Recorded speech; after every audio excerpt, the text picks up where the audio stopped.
agora precisamos pensar assim. Vivemos uma guerra de crenças sobre corona, Ucrânia, Gaza, Wagner e clima. São debates quase totalmente e ideologicamente exagerados, na minha opinião. Medida, equilíbrio e moderação e um pouco de tudo são mais os meus princípios. A exclusão é o primeiro passo para a erosão da democracia. Mesmo sem analisar pela ciência política, quero relatar a partir da minha experiência pessoal. Percebi que quando a gente, digamos assim, pula pelo fogo ou atravessa a barreira, do outro lado só tem muitas pessoas sensatas.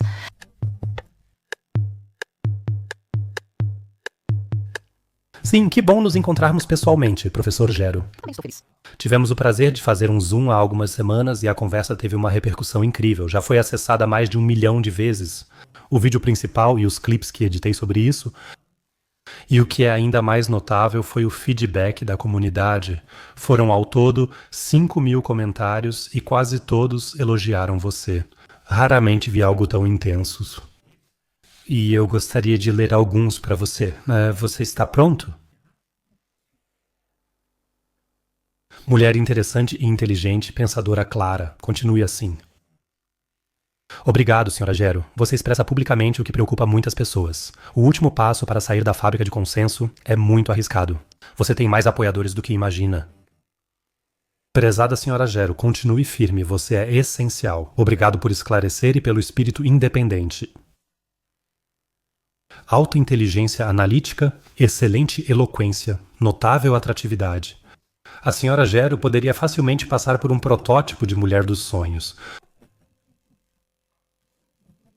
E para comemorar um pouco isso, e porque a comunidade ali está tão empolgada, preparamos uma pequena surpresa para você.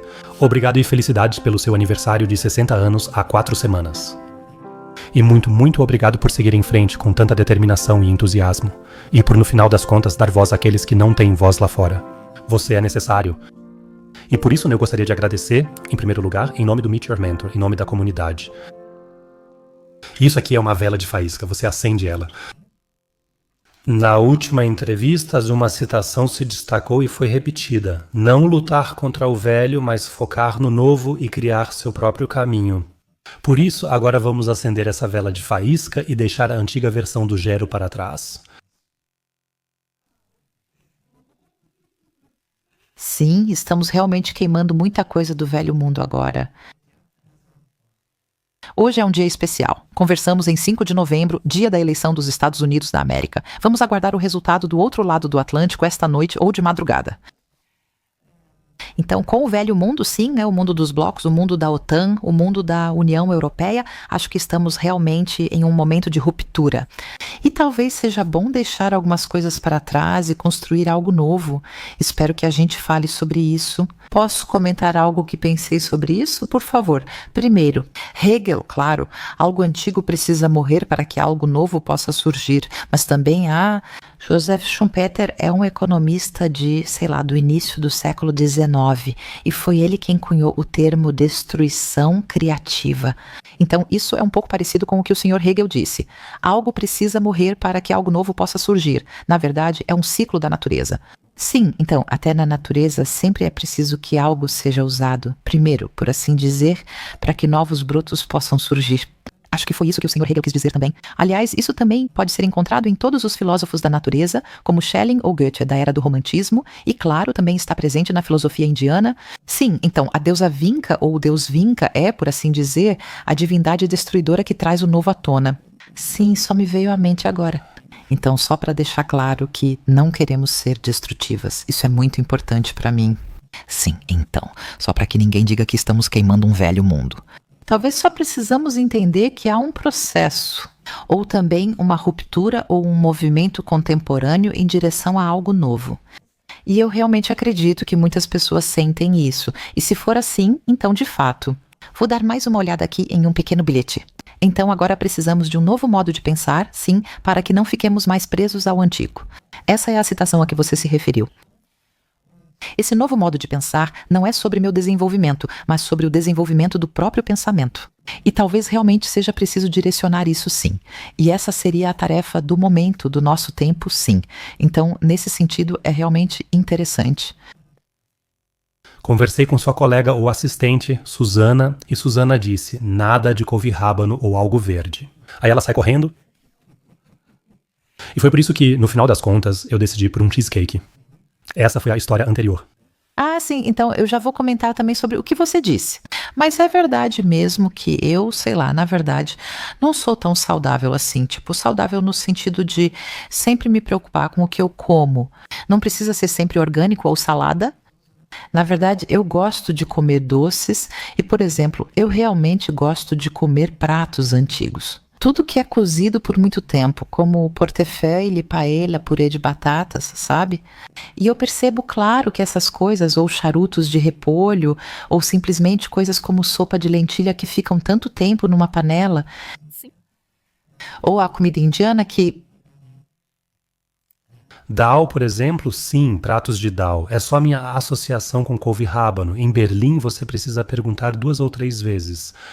Porque você poderia, sim, eu ouvi em um podcast que você faz muito yoga, e também existem pessoas que são bem radicais e determinam totalmente o que vão comer com antecedência e tudo mais. Não sou ortodoxa. Também faço yoga, e na escola onde estou há muitos veganos. Eu também já fui vegana temporariamente. Em 2016, eu até fiquei 4 ou 5 meses como raw vegan, de abril até setembro, só tomando esses smoothies ou algo assim. Em novembro, ficou frio na Áustria e todos comiam schnitzel, então decidi parar com o raw vegan. Sim, eu acho que a gente pode ter experiências. E essa também foi uma boa experiência. Sim, esses 4 meses de raw vegan foram uma experiência que realmente é possível, dá pra fazer, você tem muita energia. Sim, porque na verdade você só toma tipo 1 litro desse smoothie ao longo do dia. Também não quero perder essa experiência. Mas eu não sou ortodoxa. E esse sentimento de que eu teria uma ortodoxia a qual eu sempre teria que me apegar, sem exceção, isso é ortodoxia. Eu estou fora disso. Sou católica. Você pode errar e confessar. E o catolicismo significa mais que você sempre se esforça para não cometer erros. Mas se você acabar cometendo um erro, ou seja, não for ortodoxa, se desviar da ortodoxia, porque hoje eu quero fumar um cigarro, amanhã quero uma taça de vinho e assim por diante, ou quero um pouco de açúcar, que a gente se perdoa pelos erros, eu acho que para mim é assim, é desse jeito mesmo. Reichelt. Verhagen, sim, eu deixo a vida chover sobre mim. Sim, isso significa aceitar como vem, e eu acho que o que me define mais do que a ortodoxia é exatamente isso, aceitar como vem. Se posso, bebo champanhe. Se não, não lamento. E sim, eu também acho interessante que em épocas anteriores, por exemplo, nós tínhamos esses termos para isso. O ovo de domingo, lapoulopo, a galinha na panela. E de certa forma era claro, 6 dias por semana é sopa de lentilha ou mingau de aveia, mas no domingo é lapoulopo, é a galinha na panela. Sobre isso, Henri IV na França é essa promessa, a galinha ou o ovo de domingo na panela. Então você me diz, ok, eu posso. Uma vez por semana eu tenho meu ovo de domingo. Eu tenho meu ovo, sim, meu ovo. Mas eu não preciso começar o dia todo dia, sei lá, com 3 ovos mexidos. Sim, e eu acho que é isso. Isso fica mais ou menos no meio. A fonte me mostra que devemos ter moderação em tudo, mas sem ortodoxia. Acho isso muito importante. Não gosto de termos como nunca e sempre, pois me pressionam. Horrível. Horrível é também, de certa forma, literalmente desumano. Sim, então, e ortodoxia é, bem, nós somos. Estamos falando sobre muitas coisas agora, mas agora somos ortodoxas em tudo. Sim, em nossos debates, somos ortodoxas. Essas discussões ideológicas também são ortodoxia. Agora, pense assim, vivemos uma guerra de crenças em vários temas, como corona, Ucrânia, Gaza, Wagner e clima. Sim, são debates quase totalmente exagerados e ideológicos, na minha opinião. Talvez possamos diferenciar melhor isso depois. Nesse sentido, esses debates são ortodoxos. Sim, então quem não acredita nisso ou quem não quer conduzir esses debates dessa forma, simplesmente está fora da ortodoxia e acaba sendo banido, por assim dizer, numa espécie de guerra religiosa. Sim, e nesse sentido, equilíbrio, moderação e um pouco de tudo são mais os meus princípios. Então? Legal? Na semana passada, só para retomar rapidamente, eu entrevistei Daniele Ganser. Acho Daniele Ganser inspirador, pois é firme e defende teses corajosas, sendo um exemplo oposto ao ortodoxo. Raramente senti tanta resistência antes de uma entrevista. Eu postava ocasionalmente e observava os comentários e dúvidas da comunidade, além de pensar se deveria fazer perguntas específicas. E jornalistas entraram em contato comigo nos bastidores, pedindo para que eu não desse uma plataforma para ele.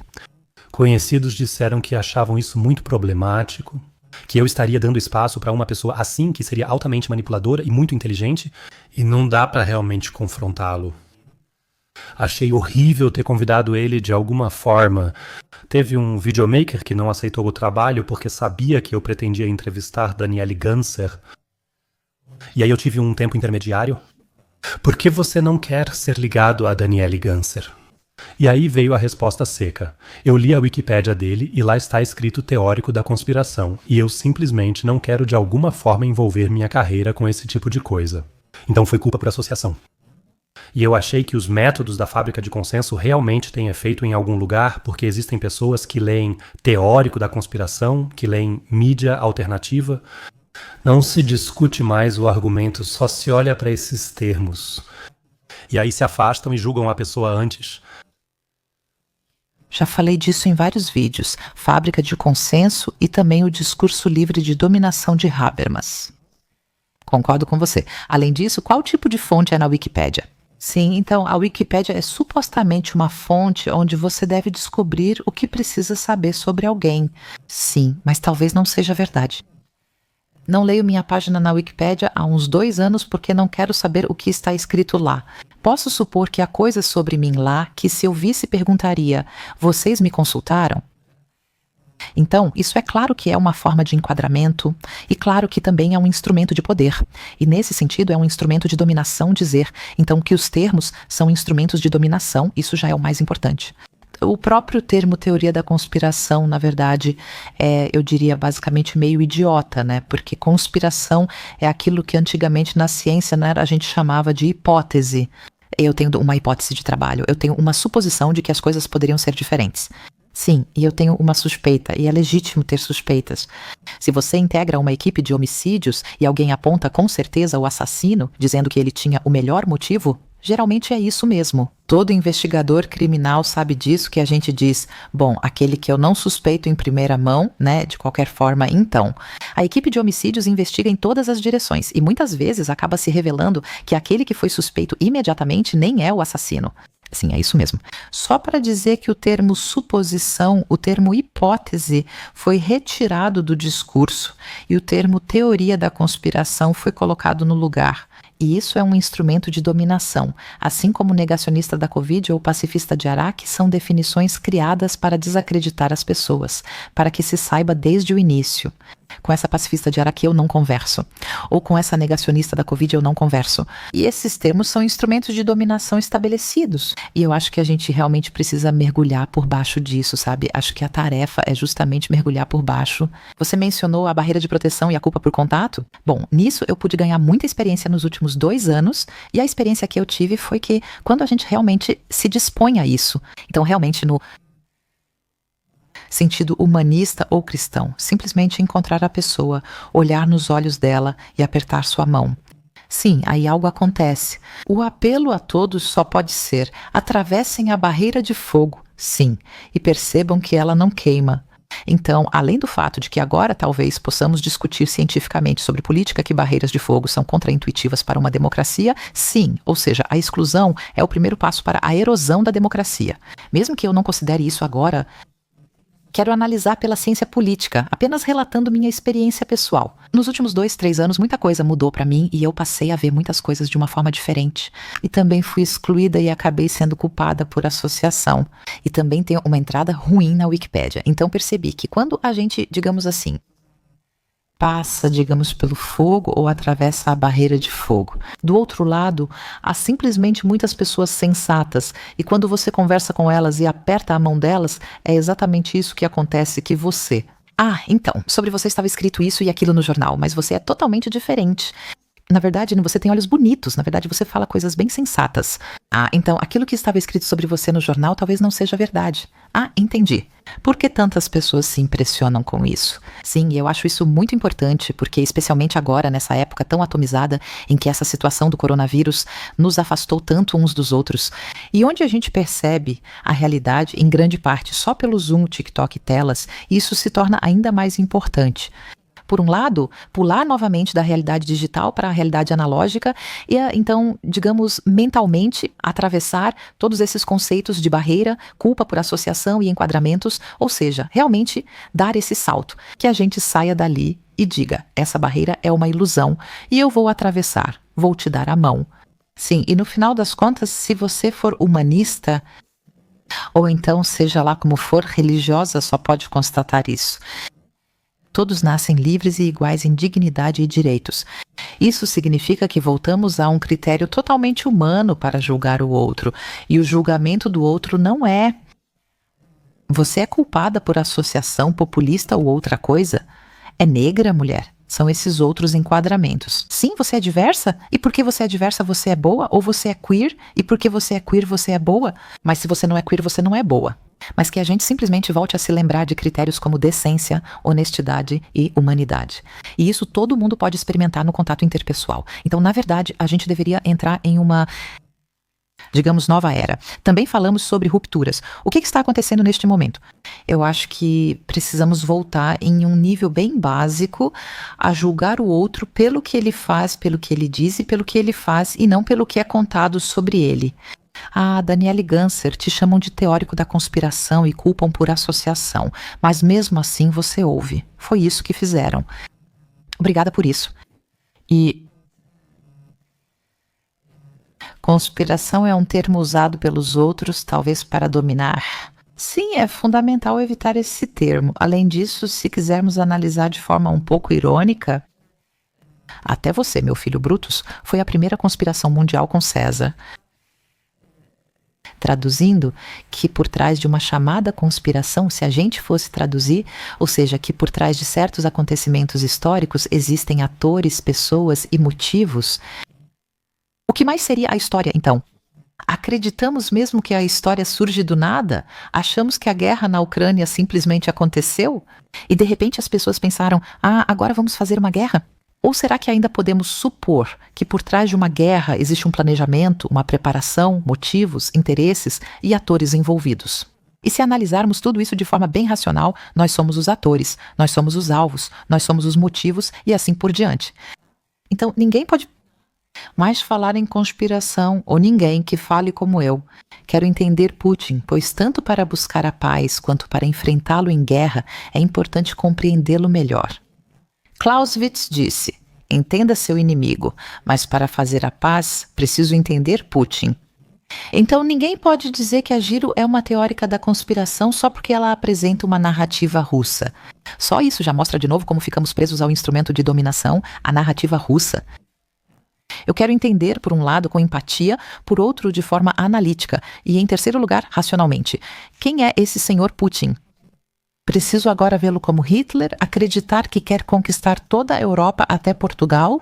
Ou eu escuto os discursos dele e observo o que ele faz e quais motivos ele pode ter? É um interesse racional e original em um continente que se orgulha de afirmar: Europa, penso, logo existo. Eu penso, né, logo existo, aquele que inventou a escolha racional, que inventou a hermenêutica. Uma discussão só existe quando eu parto do princípio de que o outro pode estar certo, senão não discuto, só digo, eu o difamo. O malvado Putin, agora ele é o Hitler e eu nem preciso ouvi-lo. Alguém fez uma piada, discursos de Putin. Então já tentou perguntar ao Chat Generative Pre-Trained Transformer? Eu não fiz isso, só estou contando. Também não verifiquei, já adianto isso. Mas perguntar ao Chat Generative Pre-Trained Transformer, Putin já mentiu? E o Chat Generative Pre-Trained Transformer aparentemente responde, não, ele não mentiu. O que não significa que Putin seja bom, só significa que ele faz o que promete. E que ele pode ser um senhor da guerra brutal ou ter uma estratégia. Não estou afirmando isso. O que isso significa é apenas que ele é racional e muito claro no que faz. Ele diz: se instalarem mísseis de médio alcance, posso considerar entrada na guerra, e certas coisas podem acontecer. Essa é uma abordagem racional que não queremos avaliar de forma normativa agora. Então, tudo isso agora, para fazer um panorama geral, é que nos últimos 2 ou 3 anos começou com o coronavírus. Em um emaranhado mental, quase como se fosse uma selva, como se tivéssemos, digamos, verdadeiros cipós enrolados em nossas cabeças, que nos perdemos em uma falta de clareza conceitual, como se estivéssemos em uma selva conceitual. Para mim, isso é o pior de todos. Isso se aplica a todos os debates, especialmente os polarizadores de hoje. Clima de discussão. Seja como for, o que é ciência, a teoria da conspiração, os pensadores alternativos, todos esses? É realmente como na Matrix, sabe? Pílula vermelha, pílula azul, e é realmente Orwell, 84. Essas expressões linguísticas, confusões. E precisamos sair disso. Vou me adiantar um pouco, mas posso talvez contar algo sobre isso agora? Acho que agora também vou criar meu próprio canal no YouTube e um formato próprio. E um dos formatos que eu pensei é exatamente esse, esclarecimento de termos. O que é socialismo? O que é capitalismo? O que é libertário? O que é liberal? O que é conservador? O que é de direita? O que significa comprovadamente de extrema-direita? Sim, isso também é um daqueles termos bonitos, comprovadamente de extrema-direita, né? A Agência de Proteção à Constituição concluiu, essa pessoa é de extrema-direita. Então, sim, e porque a gente carrega tudo isso como se fosse uma relíquia, aí o designer aqui disse: posso colocar o Daniele Ganser? Eu nem consigo ouvir esse cara, muito menos lidar com ele. Um abraço meu, na verdade, é meio patético. Você citou o Chat Generative Pre-trained Transformer, e antes da nossa conversa também perguntei ao Chat Generative Pre-trained Transformer sobre o fenômeno Ulrike Guérot. E até poucos anos atrás, você era considerada uma das principais pensadoras no que diz respeito à integração europeia e à democracia. Você foi um convidado muito bem-vindo. Você teve muito tempo de transmissão com Markus Lanz, Ilna, Mayberger e outros programas. Você recebeu artigos de várias páginas, você era uma voz muito respeitada no espaço público e agora, de alguma forma, você se tornou... O coronavírus começou com você, depois veio a Ucrânia, você cumpriu seu papel científico e fez perguntas críticas. De repente, você virou persona non grata e foi duramente difamado e atacado por todos. Como alguém que construiu respeito e reputação ao longo de décadas, lida com uma destruição tão devastadora de críticas avassaladoras como um rolo compressor? Então, vamos deixar a última pergunta um pouco de lado. Eu falo isso porque tem uma coisa que é muito importante para mim. Muita gente percebeu assim agora. Com o coronavírus, tudo mudou e aí veio o rolo compressor. Eu gostaria de contar que, na verdade, fui demitida em 2013. Sim, então, o meu, digamos assim, se você quiser chamar assim, despertar sim, então, que você trabalha em vamos chamar de sistema, ou em um ambiente onde certas coisas nas quais você acredita e acredita de verdade. Sim, então, em 1992, com 27 anos, eu era funcionária do Bundestag alemão. Então, eu vivi de perto o Tratado de Maastricht, meu tema é a Europa, o Tratado de Maastricht, eu vivi tudo isso de perto. Eu vivi os anos 90, passei pelo Bundestag, estive com Jacques Delors, conheci Mitterrand e Jean-Claude Juncker, conheço todos. Sim, estávamos nos anos 90, quando os tempos eram outros. E quando eu, de fato, agora pode-se dizer ingenuamente, acreditava na Europa, mas era outra época, todos acreditavam na Europa. Sim, os anos 90 eram diferentes. Tínhamos um projeto chamado Europa e trabalhamos juntos nele, como descrevi no livro Endspiel, há 2 anos. No começo, então, a guerra da Iugoslávia, eu também acompanhei um pouco, vou dizer, não quero dizer que ignorei, mas já estava ciente. Eu ainda não estava lá. Se quiser, eu ainda não estava tão atenta. Sim, mas depois vieram os anos de 2001 a 2004... Depois teve Putin no Bundestag, depois veio o euro em 2002, que não se tornou o esperado por ser neoliberal demais. Muito alemão. Até o euro, que seria EQ, virou euro e o Banco Central foi para Frankfurt. Então não foi um passeio no parque criar esse euro e ele foi Na sua opinião, não ficou como deveria. Depois veio a Constituição Europeia de 2003, que fracassou, e a ampliação para o leste. Ou seja, o que quero dizer é que tudo o que planejamos nos anos 90 aconteceu por volta do milênio. Nos anos de 2001, 2, 3, 4, 5, o não francês ao Tratado Constitucional mudou as coisas. Como se a Europa não tivesse conseguido, ou como se a Europa tivesse se perdido, ou como se também, digamos, tivesse havido interferências. Sim, houve no livro que escrevi com Hauke Ritz, Fim do Jogo à Europa. Argumentamos e comprovamos empiricamente que também houve interferências americanas. A Europa está, por assim dizer, em sua apoteose. Nós fazemos uma constituição, criamos nossa própria moeda, promovemos a ampliação para o leste, nos entendemos com a Rússia. Se você está em Washington, não acha isso tão legal, né? A Europa foi, por assim dizer, o bebê americano após a Segunda Guerra Mundial, criada com muito cuidado. De repente, nos despedimos em direção à emancipação, constituição, moeda própria, e tudo isso fracassa. O que eu quero contar voltando àqueles tratores e por que fui criticada? 2003... Na verdade, comecei a dizer durante a guerra do Iraque que isso tudo não estava certo de alguma forma. Sim, e claro, passei a olhar as coisas de outra maneira. Após o não francês, a Constituição e a crise bancária, considero o período de 2003 a 2013. Eu tive cada vez mais dúvidas. Já naquela época, eu sentia que o que me diziam e no que eu acreditava já não combinava mais com o que estava acontecendo. Na época, era uma mãe jovem criando 2 filhos sozinha. Você não pode simplesmente largar o seu emprego só porque você sente que existe uma certa discrepância entre o seu trabalho, por assim dizer. E como as coisas são negociadas lá e o que você realmente observa, ou seja, o que está acontecendo ali agora.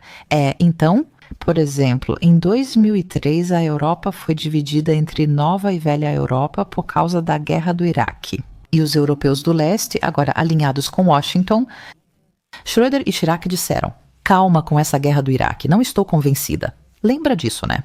E tudo isso dava para acompanhar. Mas como eu disse, né, eles ainda não estão largando o emprego. Então cada um tem, como você disse, preciso pagar o aluguel e ainda tenho 2 filhos comigo. E aí veio a crise bancária. E na verdade, para mim, a crise bancária foi quando eu pensei, gente, vocês não podem estar falando sério. Gregos e italianos preguiçosos, franceses não fazem reformas e conheço bem a França, morei lá 10 anos. De repente, esse jeito alemão estava de volta. Freio da dívida, nós fizemos tudo certo. Os franceses não conseguem fazer reformas, os gregos são preguiçosos. Essa crise bancária, essa também, isso me chocou tanto, esse chauvinismo que de repente estava de volta. E de repente tudo foi contradito. No que eu, como europeia, acreditei nos anos 90 e com algumas restrições, também nos anos 2000 e no que trabalhei. Para mim, a crise bancária foi o ponto de ruptura. Escrevo agora, em 24 de março de 2013, um artigo no FAZ sobre por que a Europa precisa virar uma república. Porque eu vi todo o sistema nessa crise bancária, esses spreads de juros, esse sistema que basicamente gira em torno de si mesmo e coloca toda a culpa nos gregos preguiçosos. Na verdade, era uma crise bancária americana, mas havia uma narrativa de que os gregos preguiçosos eram os culpados. Nós não contamos que, na verdade, os bancos estaduais foram eles que causaram a crise bancária com os ativos podres americanos, entre outros fatores. Então é isso. Basicamente, na crise bancária, percebi a discrepância entre a realidade e o quê? Porque eu realmente entendia do assunto. Na Europa, eu vi.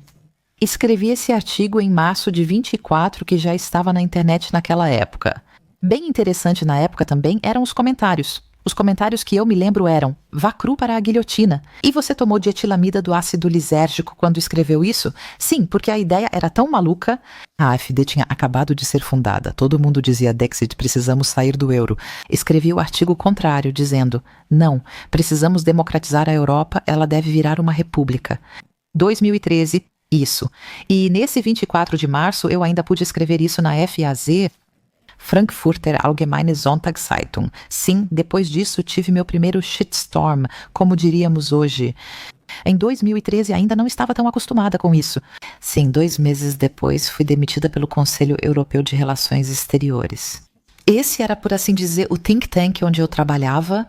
Na verdade, nós queríamos uma Europa forte. Queríamos construir a Europa como, digamos, um contraponto aos Estados Unidos da América. Queríamos uma Europa.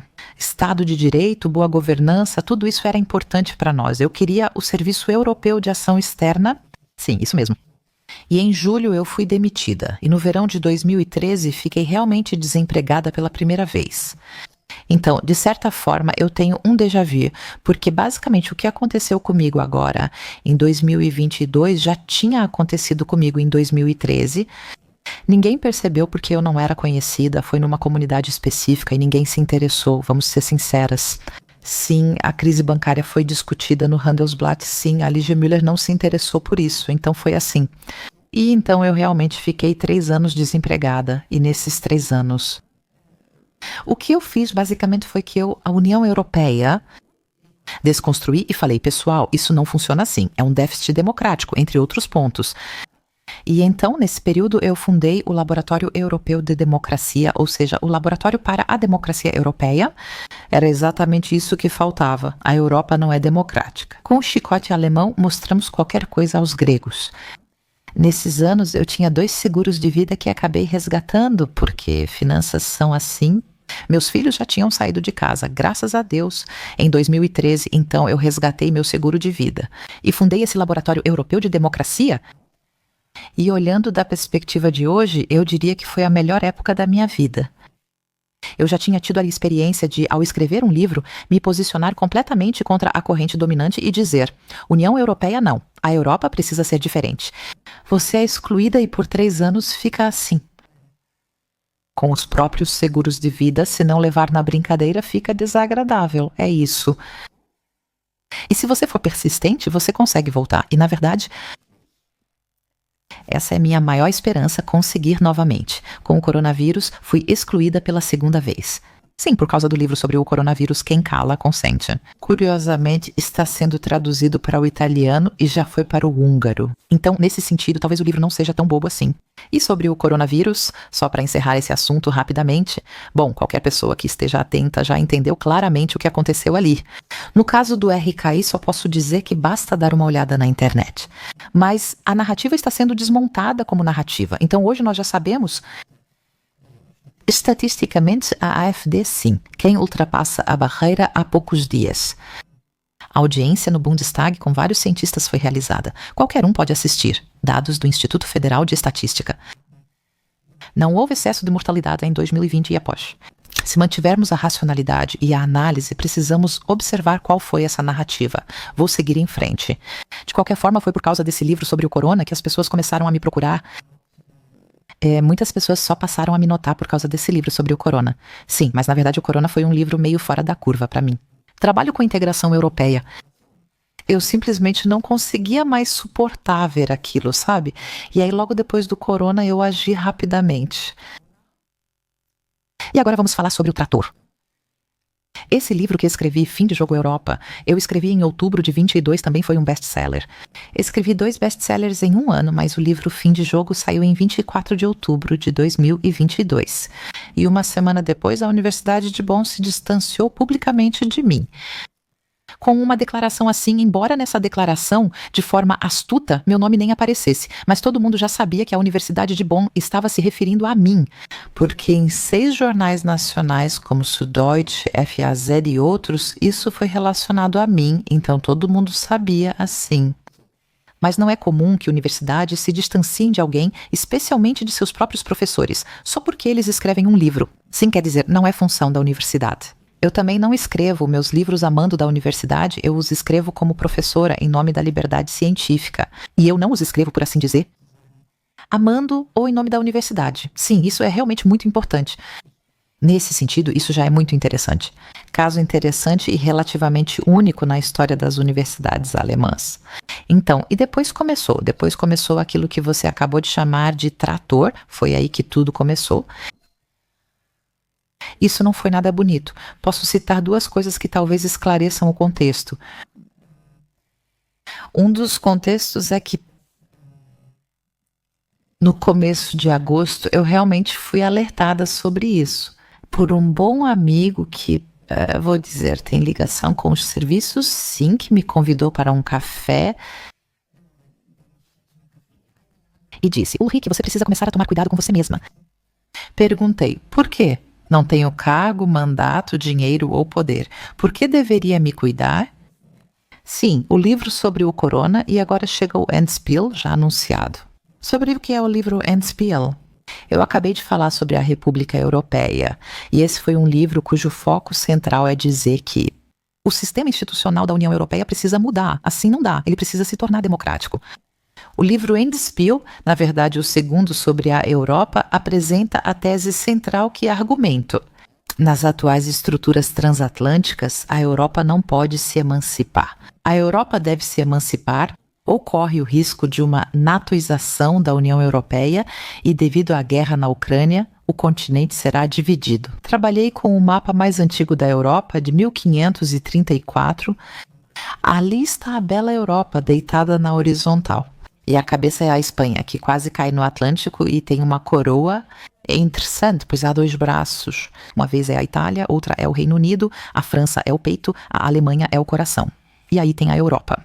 Um vestido grande e longo, e o vestido termina pouco antes de Moscou. E Istambul ainda está dentro. Istambul. Cidade europeia, assim. E todos os povos da Europa, então, os búlgaros, os romenos, os croatas, os gregos, todos eles estão na Europa. Sim, esse é um mapa lindo. Foi encontrada em 1534 em Hetz, na Baixa Áustria, aliás, a 40 quilômetros da universidade onde eu lecionei. Talvez não seja coincidência, pois quando o mapa foi achado, eu era professora de estudos europeus na Baixa Áustria e tive a honra de inaugurá-lo. Sim, foi encontrada a 40 quilômetros de lá. Estamos nos desviando do assunto. O ponto é que, com esse segundo, com esse mapa, eu queria mostrar que os acontecimentos atuais da guerra na Ucrânia levam a isso. Que nós, seguindo a imagem da bela Europa, Europa sobre o touro. Sim, a princesa fenícia que nós, sob o umbigo que nós cortamos, com uma linha dura da OTAN, com uma sanção contra a Rússia.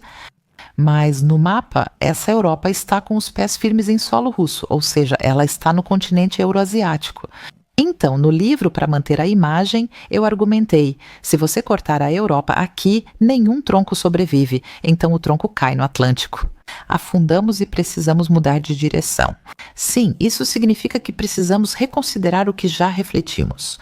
Ou seja, sobre uma arquitetura de segurança orgânica europeia, sobre paz com a Rússia, sobre o continente euroasiático e como podemos organizá-lo política e institucionalmente. Mas a Europa como tronco no Atlântico não pode ser. E esse foi, por assim dizer, o meu argumento. Depois de já ter dito na República que a União Europeia precisa mudar completamente suas estruturas internamente, agora eu escrevi o livro. A Europa precisa se emancipar na política externa e se reorganizar totalmente. Curiosamente, é isso. Bem, eu só consigo refletir sobre isso agora. Virei a Europa de cabeça para baixo na política interna e externa e afirmei: União Europeia não, Europa sim. E depois de cada livro eu sou demitida, então em 2013 por um e em 2022 pelo segundo. Sim, é realmente interessante, né? Então eu já tinha passado por isso antes, em 2022, já tinha vivido isso em 2013, mas eu tenho que dizer que foi muito mais brutal. Porque agora tenho 60 anos, não mais 50. Fica a pergunta, em que idade alguém realmente corta a sua vida? Cortar, sim, de um dia para o outro, sem salário. Todo mundo imagina, né? A demissão foi em fevereiro de 23. Em março de 23, parei de receber salário. Todos têm despesas fixas. Então, a gente nem consegue se virar ou economizar no café tão rápido quanto de repente cai numa armadilha de dívidas. Sim, não foi nada fácil. Os impactos na família, a vergonha diante dos filhos. O que está acontecendo com a mamãe, hein? Sim. Os amigos que de repente se afastam, ninguém quer ser arrastado para o turbilhão. É parecido com aquela citação da Hannah Arendt. Na crise mais profunda não te incomodam as palavras dos teus inimigos, mas sim a ausência das palavras dos teus amigos. Eu também aprendi isso de forma dolorosa. De repente eu estava em evidência, com o público acompanhando tudo, e literalmente pessoas desconhecidas começaram a me ligar. Pergunta, sinto muito, o que houve? Ou que me escreveram cartões, ou que de forma muito fofa fizeram biscoitos de Natal ou tricotaram meias para mim. Realmente, muito fofo. Sim, neste momento quero agradecer muito a todos que estiveram lá fora como uma sociedade atenta e realmente me presentearam.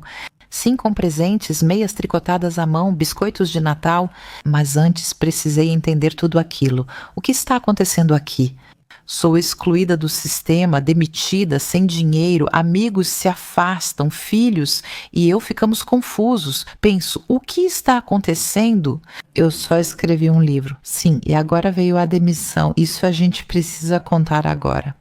Por causa de uma acusação de plágio. Sim, sobre isso eu só posso convidar as pessoas a visitarem meu site. Sim, eu coloquei todos os tipos de textos lá, também admiti meus erros.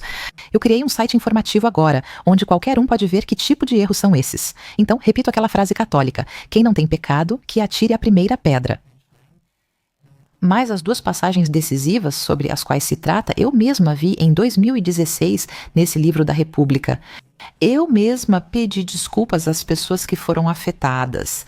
Então, digamos, as acusações de plágio, como eu também argumento no tribunal, foram apenas um pretexto. Mas cada um tire suas próprias conclusões. Tudo isso. Como posso dizer sim, então, passar por esse momento, dizer sim, ai meu Deus, o trator? Momento, sim, isso foi realmente um trator. E eu realmente me lembro que em outubro, novembro, dezembro de 2022, quando isso aconteceu, eu fiquei por uns 3 meses ou tipo 8 semanas, algo assim, então de outubro até dezembro, quase imóvel no meu apartamento. Lembro bem disso, acabei afastada do trabalho, foi pesado demais. E aí eu fiz um chá para mim, sim, e me sentei no sofá. E eu realmente só fiquei olhando para a parede. Por quê? Porque era assim que eu me sentia. Lembra daquelas pequenas lembranças que trazíamos de viagem? Aquelas que você sacode, tem neve dentro e ela cai devagar, sabe? E eu realmente senti como se alguém tivesse sacudido a minha vida e agora toda essa neve tivesse que cair de algum jeito e que eu só preciso esperar até que tudo se assente. Sim, para conseguir entender o que aconteceu. Sim, a maioria das pessoas não consegue nem imaginar isso. Eu só vi uma tempestade de críticas com a minha parceira, foi no LinkedIn, e foi uma coisa mínima comparado ao que você passou. Eu vi pessoas ficando pálidas e quase tendo um ataque de pânico, sendo que dava para simplesmente apagar o post. E no seu caso, foi tudo em público. Acho que escreveram mais de 200 posts sobre você, todos bem negativos. Colegas com quem você trabalhava se distanciaram imediatamente. Então, eu conheço esse tipo de... Consigo imaginar muito bem esse tipo de traumatização que você teve que passar. Vai ter uma fase em que você será romantizado, depois outra em que será visto como alguém normal de novo. Assim como na primeira reabilitação, dirão: olha, a senhora Gero estava à frente do tempo, fez perguntas críticas que não entendíamos, mas agora seu trabalho faz sentido. Você acha que isso acontecerá em breve?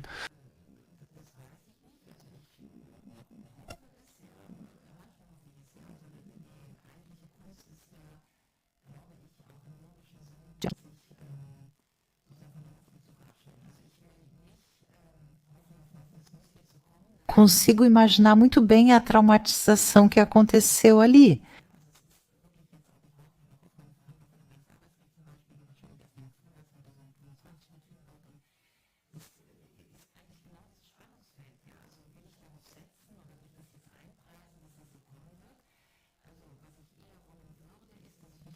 Tiveram que... Consigo imaginar muito bem o trauma que elas sofreram ali.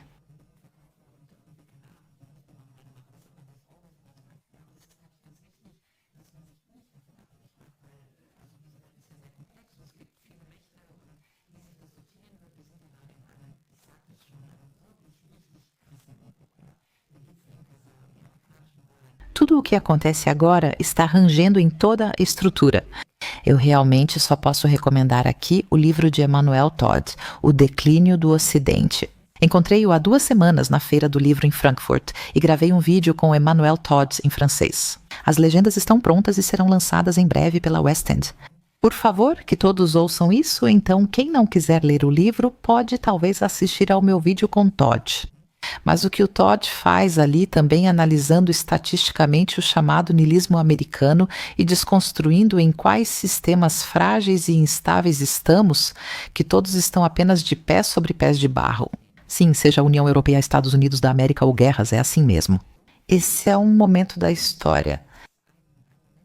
Tenho 60 anos e raramente vivi momentos assim. Com certeza 89 foi um desses, em algum lugar. A crise bancária também foi um verdadeiro golpe no sistema e levou tudo para outro lugar. Claro, também para a comunidade do Bitcoin, que na época disse: se salvam os bancos com dinheiro público, precisamos de outra moeda. Sim, então esse é o momento em que os Bitcoins surgiram. Eu também acho isso muito interessante. Acho que realmente algo está acontecendo agora e estou aqui também. Não que eu queira idealizar os países do Brasil, Rússia, Índia, China e África do Sul, mas é que estamos, por assim dizer, deslizando para dentro de um mundo pós-atlântico. Sim, tudo bem. Já estive muitas vezes na América, então acha que sou anti-americana? Nunca. Sim, eu conheço a América, e não só Nova York e Washington, mas também Kansas e Missouri. Não faço ideia de onde, já estive em todo lugar, até em Phoenix, Arizona e outros lugares. Então, nesse sentido, existe. É só para dizer que essa posição hegemônica, esse momento unipolar, está chegando ao fim agora, sim?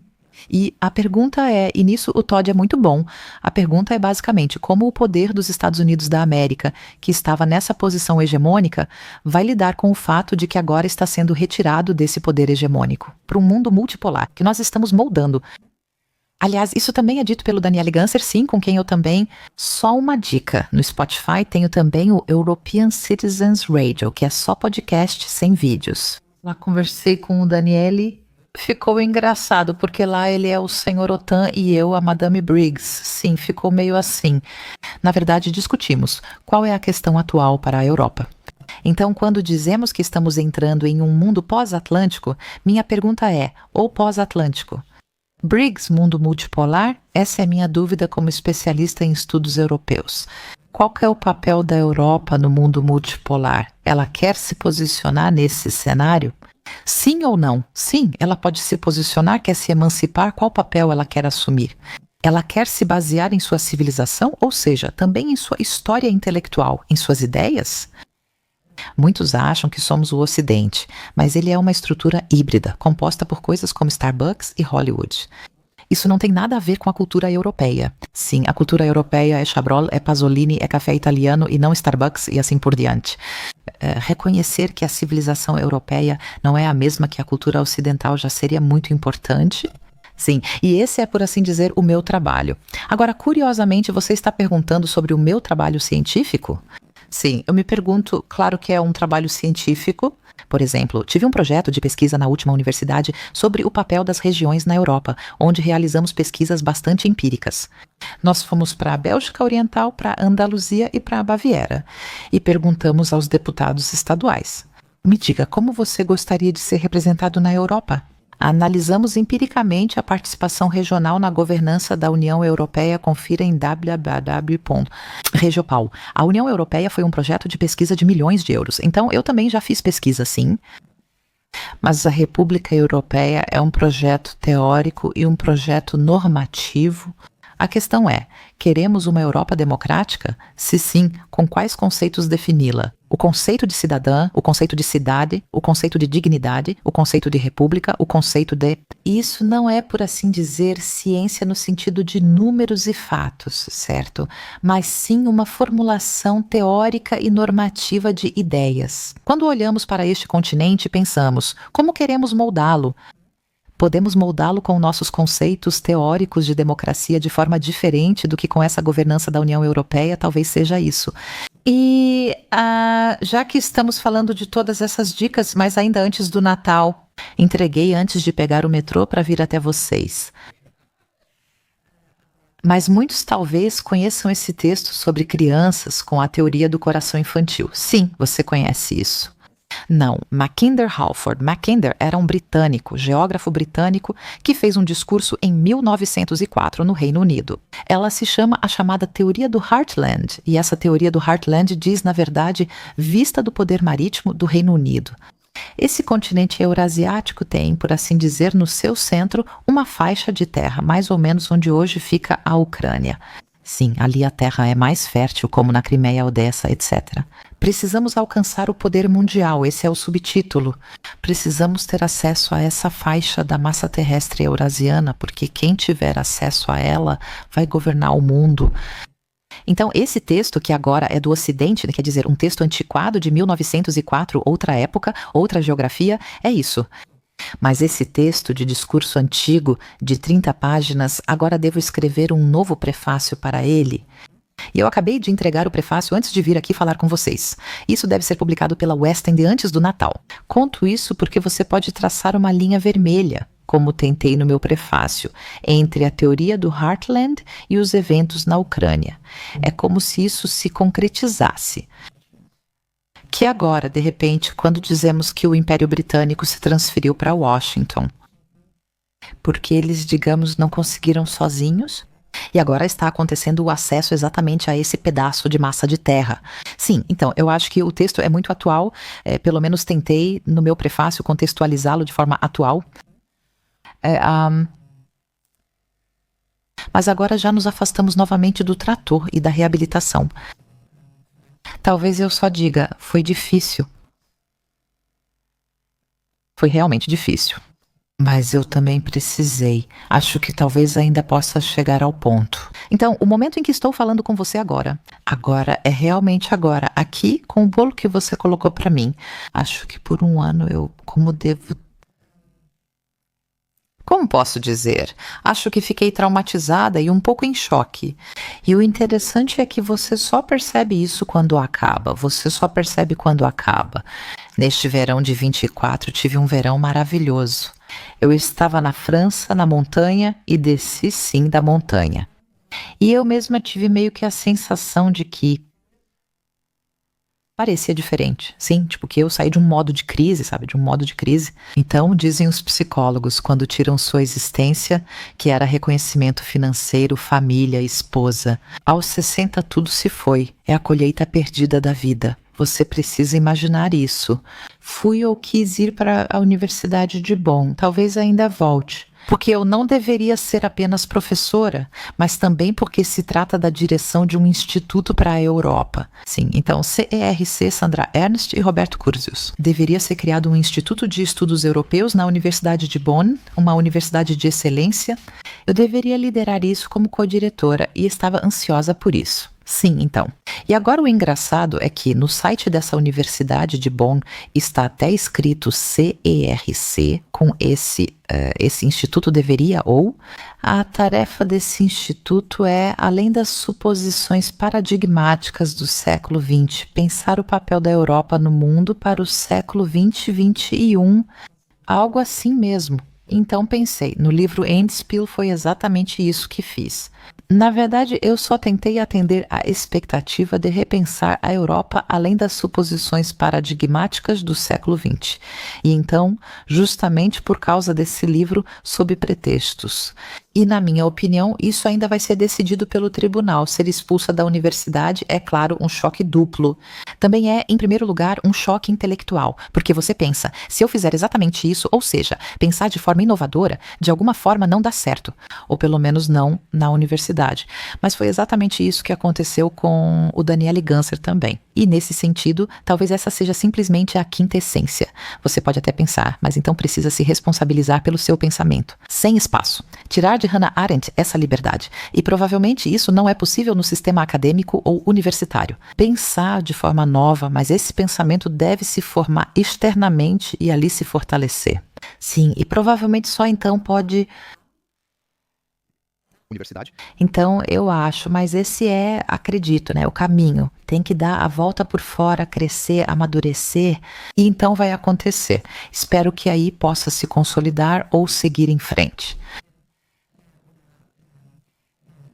E depois voltar à universidade, onde o novo também surge. Isso ocorre com toda a teoria. Desculpe. Galileu Galilei que disse, a Terra se move, e então a Igreja Católica levou mais 300 anos para aceitar isso. Então, a ideia, e o que o Galileu disse? Ele disse, e, no entanto, ela se move. Mas ele abjurou, realmente renunciou à teoria para evitar a Inquisição, e ao sair ainda murmurou, mas ela se move. Na verdade, anteontem eu sonhei que Donald Trump vai nos conduzir para a nova era, vai nos levar para a nova era tecnocrática junto com Elon Musk. O que você acha disso? Ele é o homem certo?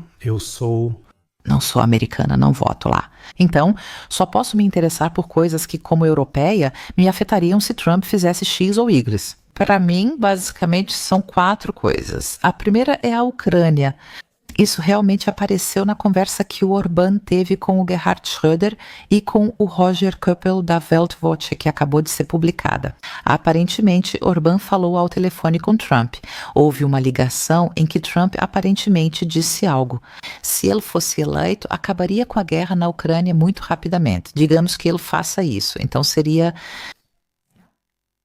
Eu estaria junto. Fico aqui com minha Europa, minha República Europeia e meu belo mapa de 1534 e digo, maravilhoso. Com a retirada da fronteira da OTAN, a Europa volta a ser inteira. Nós, europeus, estabelecemos uma ordem de paz com a Rússia. Ou seja, se a guerra na Ucrânia, aqui novamente a teoria do Heartland, se tudo isso não acontecer, eu, como europeia, só terei uma chance de moldar este continente de forma político-europeia. É isso que eu gostaria, por isso eu gostaria do Trump, se ele cumprir a promessa em relação à Ucrânia. Em Israel, a situação já é diferente. Trump, em seu último mandato, transferiu a embaixada de Tel Aviv para Jerusalém, o que foi uma provocação. Ele se pronunciou claramente sobre Israel, dizendo que vai ajudar Israel a bombardear o Irã. De qualquer forma, isso é genocídio, Gaza. Eu não ouvi nada da Trump sobre isso. Concordo totalmente com você. A retórica de Trump é claramente belicosa. Por outro lado, acho ele um político não convencional por ter uma biografia diferente. Porque talvez ele tenha sido empresário primeiro, talvez tenha sido uma estrela da mídia com seu programa e entrou na política com essa certa ingenuidade. Donald Trump viajou para a Coreia do Norte para se encontrar com Kim Jong-un para realizar conversas. Ele foi ao Irã para realizar conversas lá. Ele se senta à mesa com as pessoas, com ele não há barreiras setoriais. Isso deve ser visto como positivo, e o que você acabou de descrever sobre Gaza, na verdade, se encaixa mais na administração Harris-Biden de certa forma. E eu acredito que as pessoas teriam mais respeito por Donald Trump. E talvez ele pudesse nos conduzir mais facilmente para essa nova era. Essa nova era já existe há muito tempo. Bill Gates tornou a inteligência artificial tecnocrática pior do que a bomba atômica, e estamos no meio disso. Elon Musk, por exemplo, parece predestinado a nos guiar para essa nova era, porque você acabou de falar muito sobre ruptura, que o mundo está passando por uma grande transformação agora e assim por diante. Isso pode ser esse novo mundo tecnocrático, talvez a retórica de um trator nos conduza mais a esse novo mundo, ou seja, que nos afastemos totalmente do antigo. E o mundo não acabou. Sob Donald Trump, 20 frases até 2020. Sempre dizem que se Donald Trump governar, o mundo vai acabar. Esse é o maior incitador de guerras, fascista e nazista. Mas muitas vezes nós damos ao nosso adversário termos que são totalmente difamatórios, para desviar um pouco a atenção de nós mesmos. Totalmente, então... Eu concordo totalmente com isso. Então, basicamente, a grande mídia sempre faz o Trump parecer ridículo, com aquele topete e aquele cabelo amarelo, e que ele, sei lá, é simplesmente um trator, faz o que quiser, ou irracional e tudo mais, exatamente como descrevemos o Putin, ele também é ridicularizado.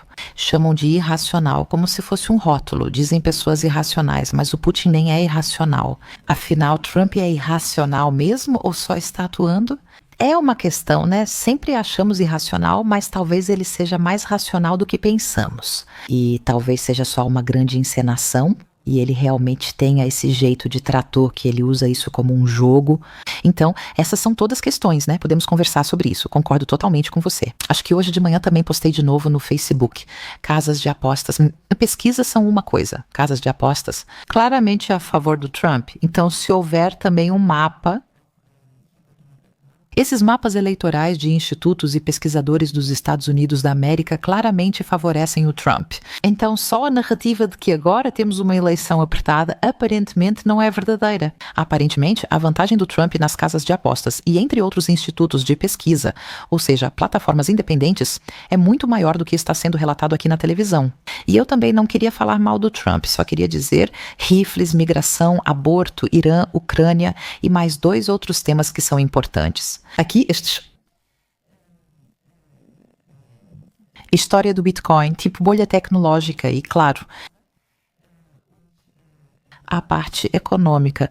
E eu realmente acredito que Trump também tem esse caráter de ruptura. Falei. Na Ucrânia estou junto, pois como europeia posso construir minha república europeia. De uma forma um pouco lúdica. Sobre o Irã, só disse que não está tão claro que ele possa acabar com essa guerra. Sempre surge o problema do Estado profundo. O que ele pode fazer? Estado profundo dos Estados Unidos da América. Agora todo mundo entendeu que, por assim dizer, existem poderes por trás dos poderes e que as coisas acontecem. E nesse sentido,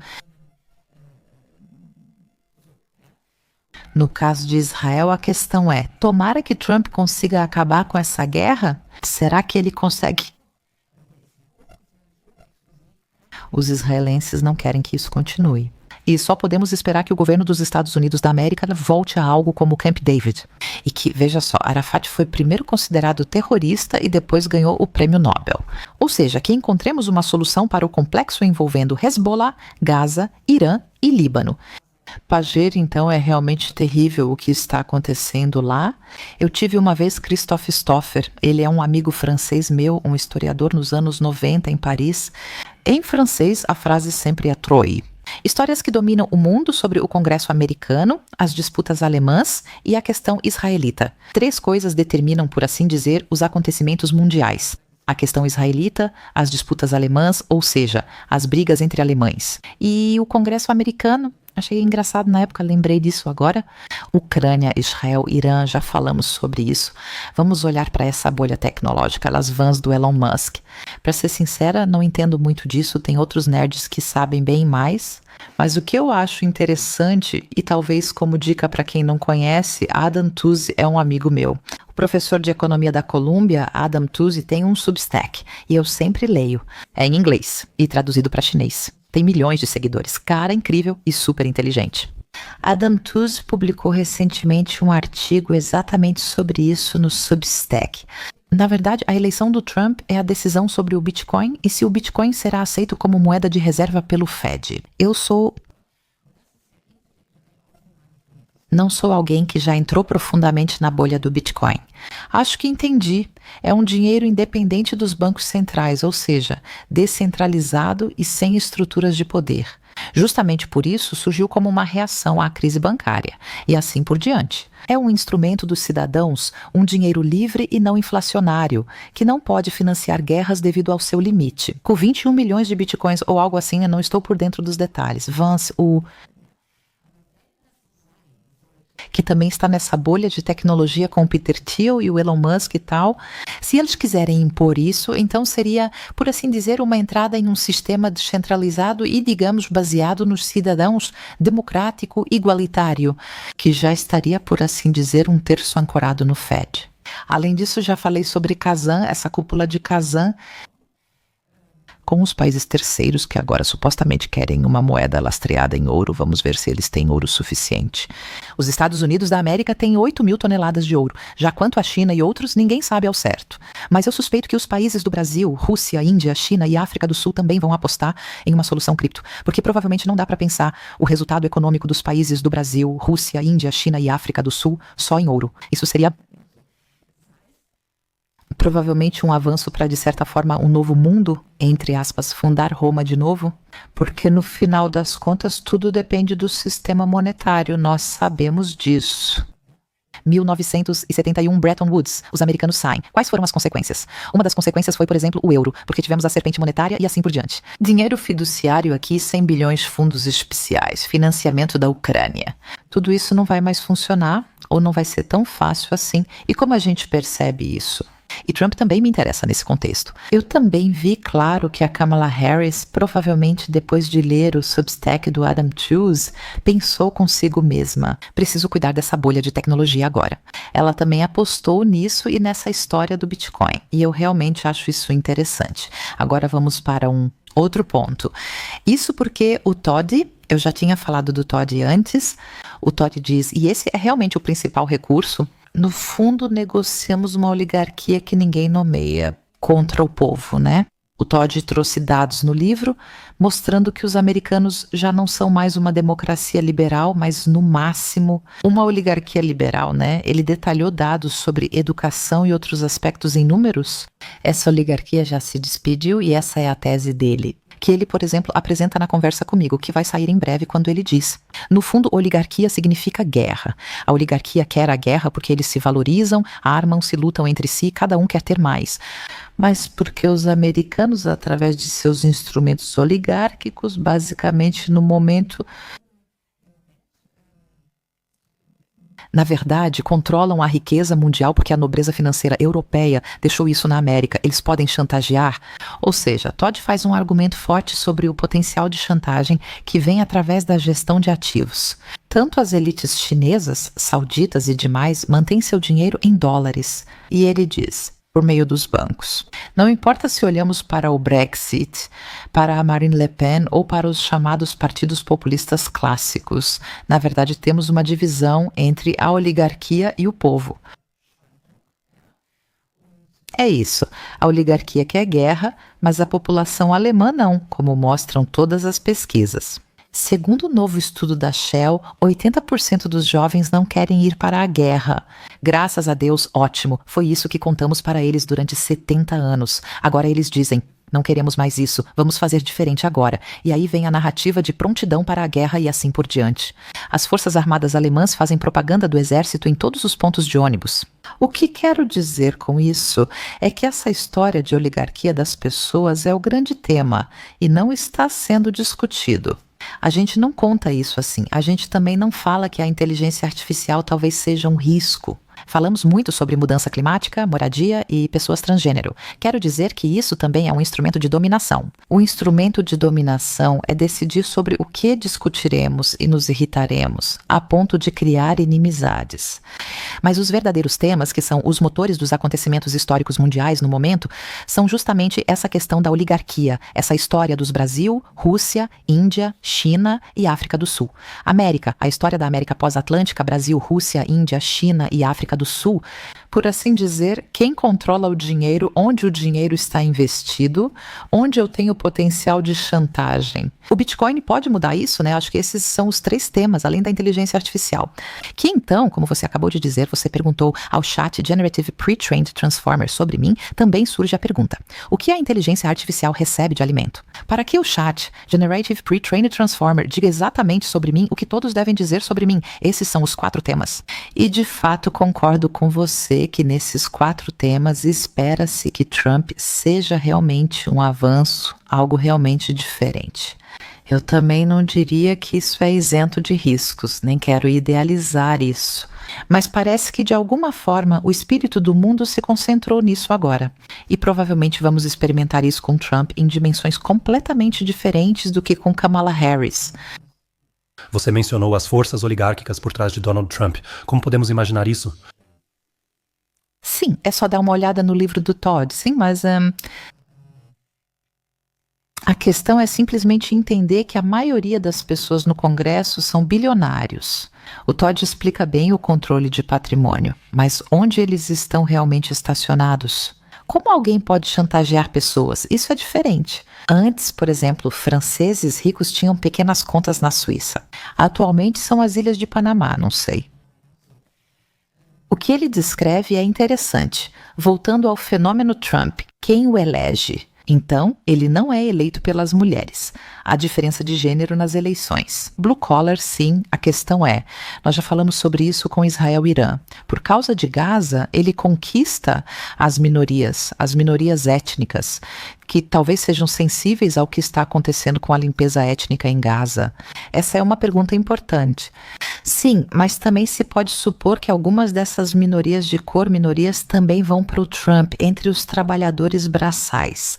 Fora isso, ele tem, claro, esses trabalhadores braçais, ou seja, basicamente o homem americano clássico, digamos, desclassificado.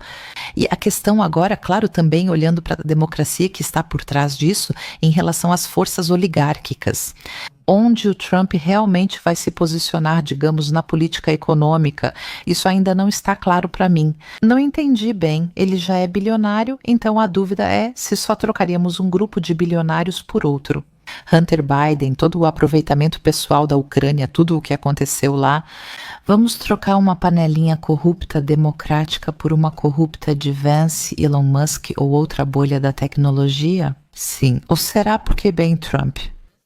E eu realmente ainda não entendi, preciso reler Adam Tooze para ver se ele tem algo a dizer sobre isso. Ou será que nós, já que Trump pelo menos representa a imagem dos desclassificados, daqueles a quem ele quer dar voz, daqueles que agora ou seja, que não, ou que, por assim dizer, são contra Washington, que são contra serem governados por alguém.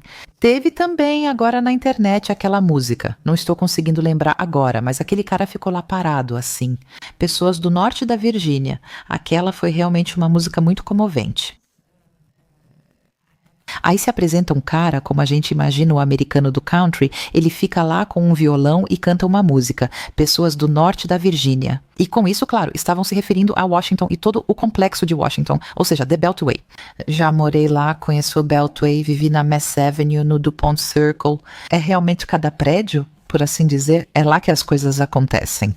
E quando você vai almoçar lá e ver as pessoas, é realmente esse tipo de ambiente. O que o Todd acabou de dizer é que esse Beltway, digamos, esses washingtonianos, vamos chamá-los de panelinha. Argumento ali o quê? O Todd defende com força. Essas elites já não têm ligação com o país e não se perguntam o que é bom para ele ou para seus cidadãos.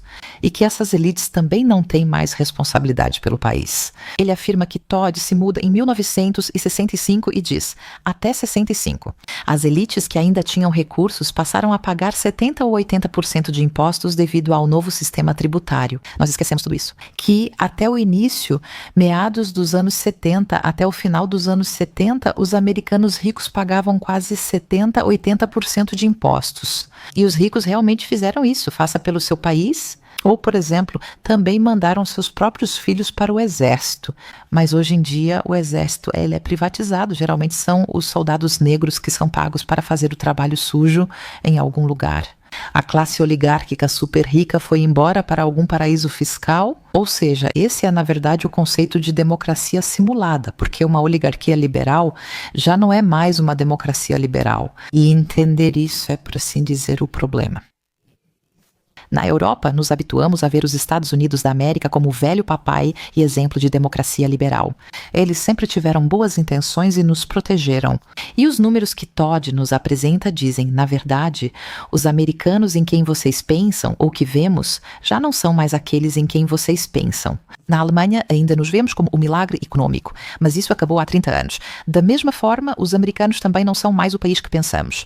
Ainda acham que são tipo Kennedy, Clinton, seja quem for. You can do it, meet Rockefeller. Você pode ficar milionário começando como engraxate.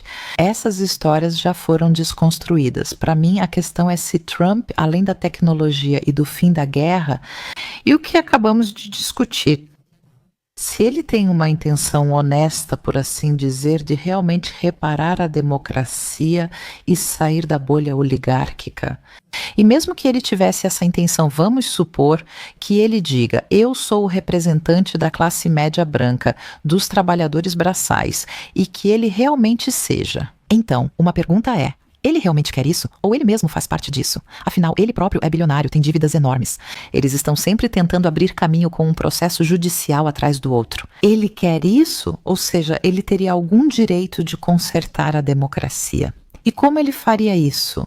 E se ele quisesse, ele conseguiria? Acho que isso para mim, isso é uma pergunta, né?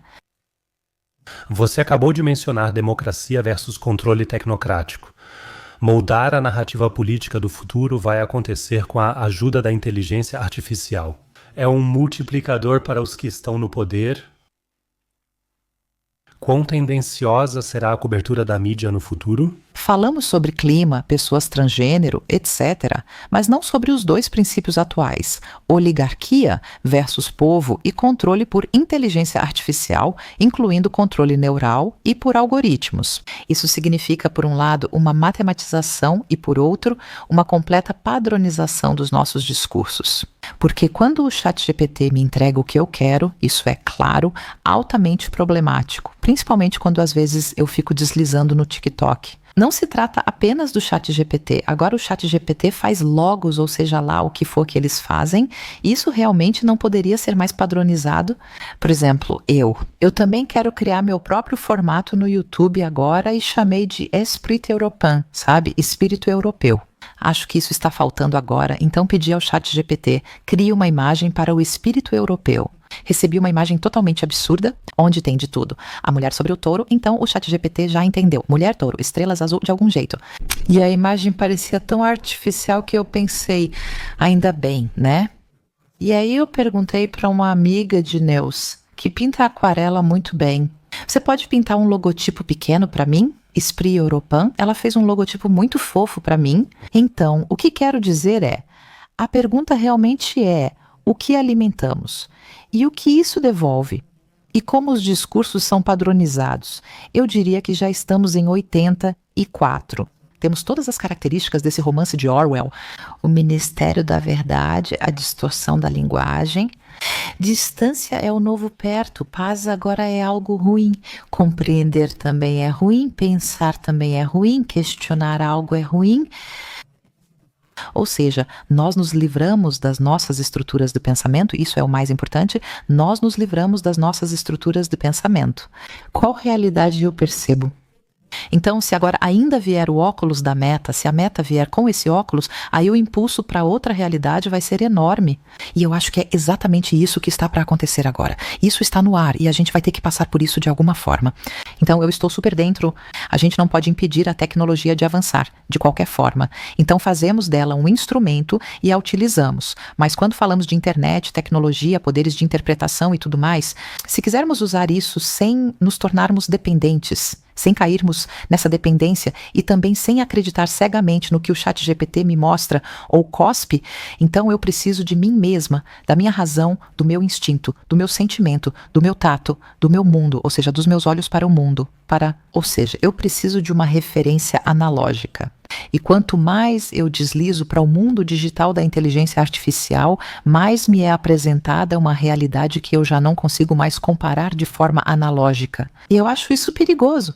Então vamos dar uma olhada em outras coisas. Sim, nos acostumamos com tudo bonito e também com a internet sempre suavizando as coisas para nós. Agora assisto meus vídeos, me vejo e penso, minha pele é tão bonita assim.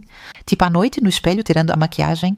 A gente já não está mais acostumada a ver o que não é bonito, né? Todas nós estamos com botox, as superfícies são todas lisinhas, tudo está sempre bonito.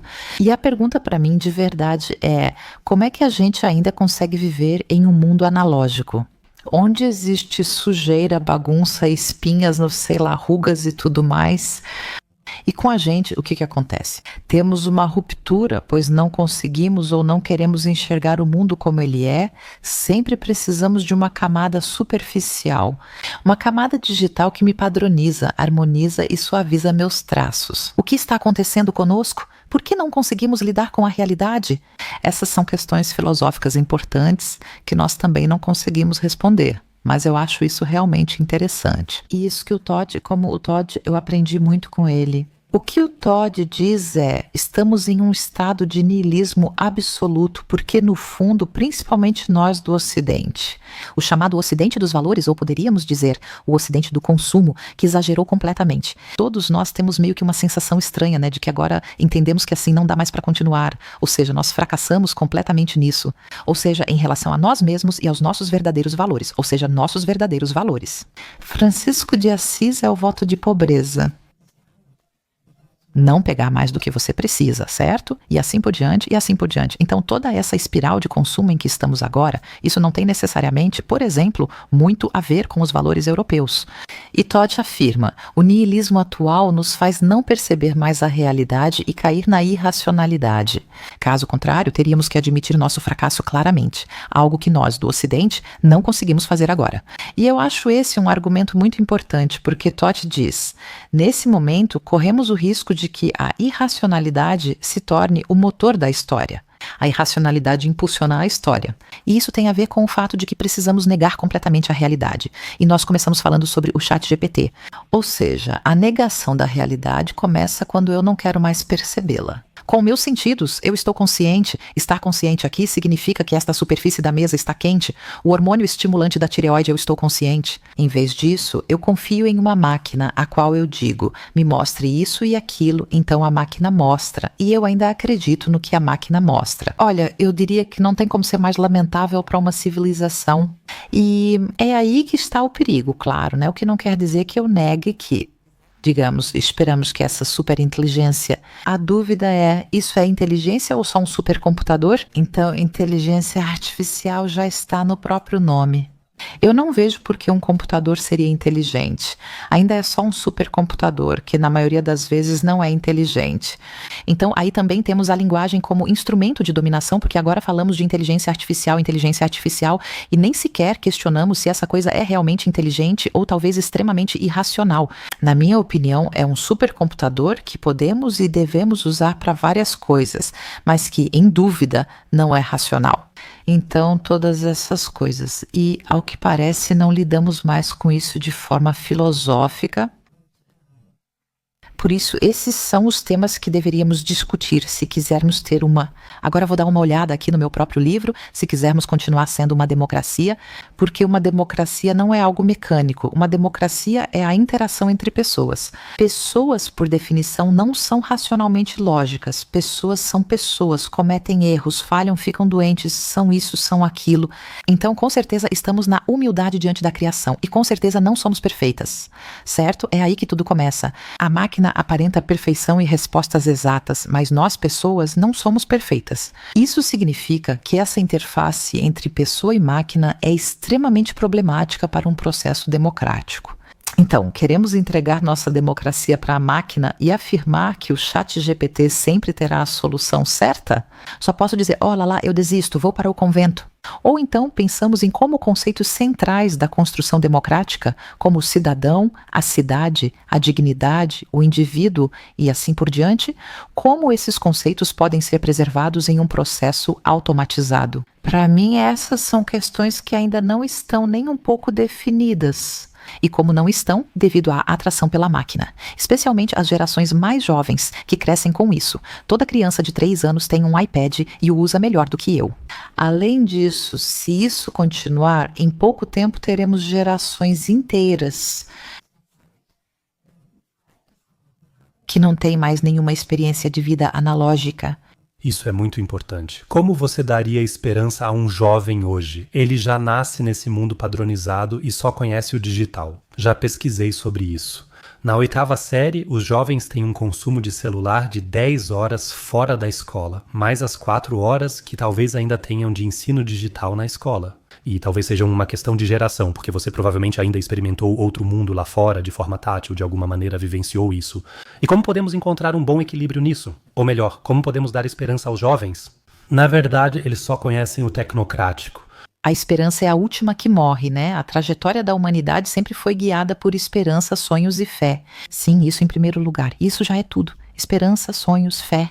Hans Jonas, a esperança só morre se permitirmos que nos tirem a vida. Então, nós também tiramos de nós o espaço utópico, que é justamente o que nos torna humanos, o espaço utópico. Nós esperamos, sonhamos, desejamos, temos um espaço utópico do qual suspeitamos que nunca alcançaremos, mas sempre nos esforçamos. Sim, mas isso difere de uma máquina que traz uma solução. Por isso, acredito que esperança, sonho e desejo humanos são distintos. Precisamos continuar assim. Eu acho intuitivamente que vamos continuar assim. Então, minha frase neste momento da conversa é sempre a frase dos índios Hopi.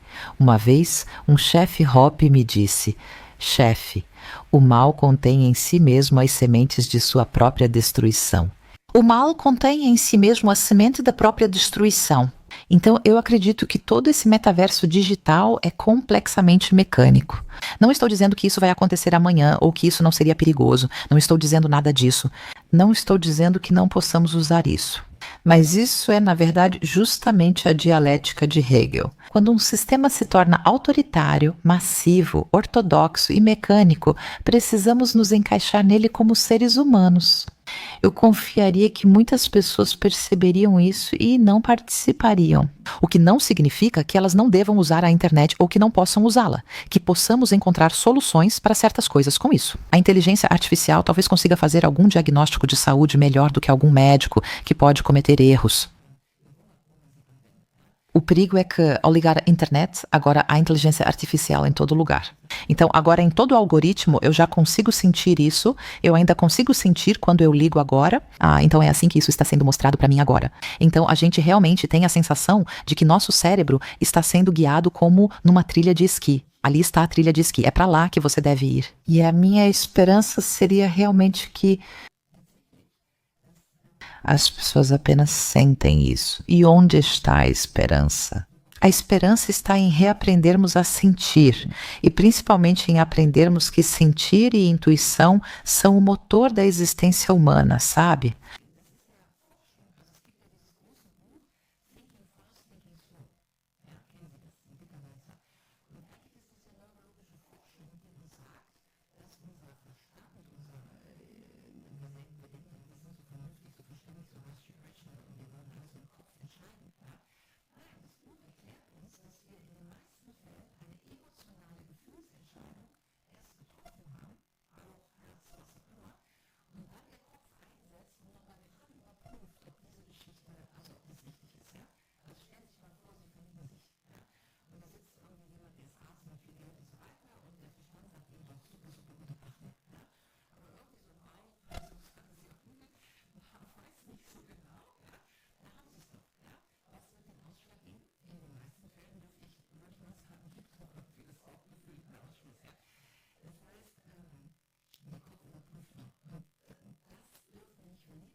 O que hoje em dia Ser grato.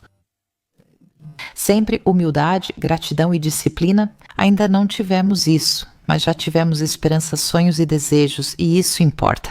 Então, eu já citei o provérbio dos índios Hopi, mas de fato eu não quero soar patética aqui, também não tenho nenhuma recomendação de ação para dar às pessoas, mas eu realmente acho que. Então. Parada de cabeça acho, um bom exercício. Ler e estar na natureza são bons exercícios. E sim, gratidão, disciplina e humildade são bons exercícios. Aí a gente provavelmente fica um pouco menos disposta a se deixar levar pelo fascínio de uma máquina dessas, né? Esta é a discussão que precisamos ter como humanidade. Continuaremos sendo humanos? E eu estou claramente do lado dos humanos, e também acredito que continuaremos assim. Sim, acredito, desejo e espero por isso. Senhora Gero, muito obrigado pela conversa inspiradora. Preciso de um tempo para processar tudo. Em termos de brilhantismo acadêmico, foi insuperável. Se essa for a nova Gero, os outros não terão chance. Foi realmente um grande, grande prazer para mim. Não fiz todas as perguntas, mas esse não era o objetivo. Tentei participar mais da conversa. Obrigado pelo trabalho e empenho. Sim, eu que agradeço. E talvez, como última frase, eu diria que sou realmente terrivelmente associativa. Então, eu sempre acabo divagando, e aí penso em uma coisa, depois em outra. Espero que isso não tenha incomodado você. Fizemos um grande percurso na conversa, e estou muito feliz por ter podido estar aqui com você hoje, e realmente fiquei muito contente com o bolo e com o reconhecimento. Muito obrigado. E agora vamos ao cheesecake. Agora vamos ao cheesecake. Ai, meu Deus. Hahaha.